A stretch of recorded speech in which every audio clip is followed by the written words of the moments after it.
Paris Olympics లో 10 మీటర్ల air gun shooting విభాగంలో ఇప్పటికే మను భాకర్ కాంస్య పథకం సాధించగా ఇక మరిన్ని పథకాలు వచ్చే అవకాశాలు కనిపిస్తున్నాయి. పారిస్ ఒలింపిక్స్ లో పివి సింధు శుభారంభం చేసింది. తొలి మ్యాచ్ లో ఘన విజయం సాధించింది సింధు.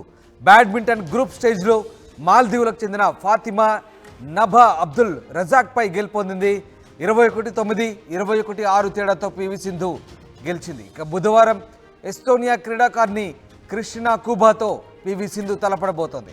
ఇటు రోయింగ్లోని రిపచేజ్ విభాగంలో సత్తా చాటింది భారత అథ్లెట్ బాలరాజ్ పన్వర్. క్వార్టర్ ఫైనల్స్కు బాలరాజ్ దూసుకెళ్లారు.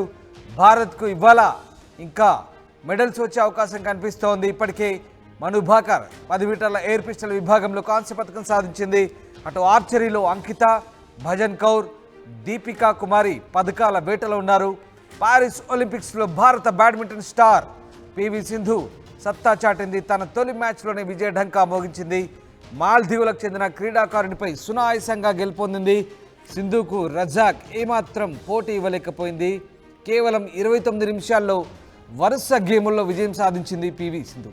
ఇక బుధవారం ఎస్తోనియా క్రీడాకారిణి క్రిస్టినా కూబాతో ఆమె తలపడబోతోంది. అయితే ఇలాగే ఆమె విజయాలు సాధించాలని, గోల్డ్ మెడల్ గెలవాలని అభిమానులు ఆకాంక్షిస్తున్నారు. ఇటు భారత క్రీడాభిమానులంతా కూడా కోరుతున్న పరిస్థితి. మరోవైపు రోయింగ్లోని రిపచేజ్ విభాగంలో భారత అథ్లెట్ బాలరాజ్ పన్వర్ సత్తా చాటాడు. రెండో రౌండ్లో అద్భుత ప్రదర్శనతో క్వార్టర్ ఫైనల్స్కు దూసుకెళ్లాడు.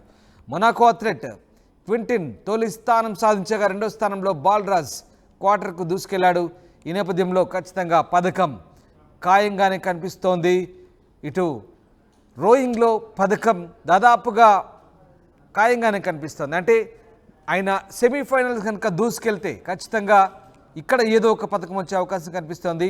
దాంతోపాటు ఇప్పటికే షూటింగ్లో 10 మీటర్ల ఎయిర్ గన్ విభాగంలో కాంస్య పథకం దొరికింది మను భాకర్ రూపంలో. మరోవైపు మిగతా కేటగిరీలో కూడా గట్టిగానే పోటీనిస్తున్నారు భారత క్రీడాకారులు. అటు బ్యాడ్మింటన్లో పివి సింధు తన సత్తా చాటుతోంది.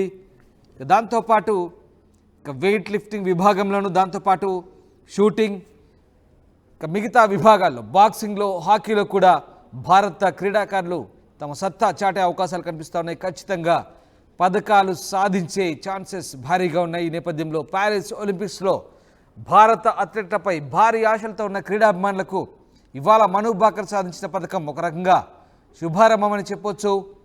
అటు పివి సింధు కూడా ఇవాళ తొలి మ్యాచ్ గెలిచి సునాయాసంగా నెక్స్ట్ స్టేజ్కి వెళ్ళింది.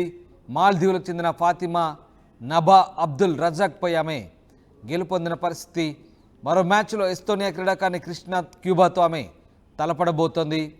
ఓవరాల్గా భారత క్రీడాకారులు ఈసారి పారిస్ ఒలింపిక్స్లో సత్తా చాటే అవకాశాలు కనిపిస్తూ ఉన్నాయి. టోక్యో ఒలింపిక్స్ ప్రేరణగా తీసుకొని భారత అథ్లెట్లు ఈసారి పారిస్ వేదికగా జరుగుతున్న ఒలింపిక్స్లో ఖచ్చితంగా మంచి ప్రతిభను కనబరిచే అవకాశాలు కనిపిస్తూ ఉన్నాయి. ఇప్పటికే భారత ప్రధాని ఒలింపిక్స్ వెళ్ళే క్రీడాకారులతో ఒక దఫా వెళ్ళే ముందు వాళ్ళతో సమావేశమై వాళ్ళలో ధైర్యం, ప్రేరణ నింపే ప్రయత్నం చేశారు. ఆ ధైర్యంతోనే ఇప్పుడు మను భాకర్ పథకం సాధించిందని చెప్పవచ్చు. ఖచ్చితమైన గురితో, ఖచ్చితమైన టార్గెట్తో సౌత్ కొరియా అమ్మాయిల తర్వాత కేవలం 0.1 పాయింట్ తేడాతో ఆమె రజతం అలాగే స్వర్ణం కోల్పోయిన పరిస్థితి.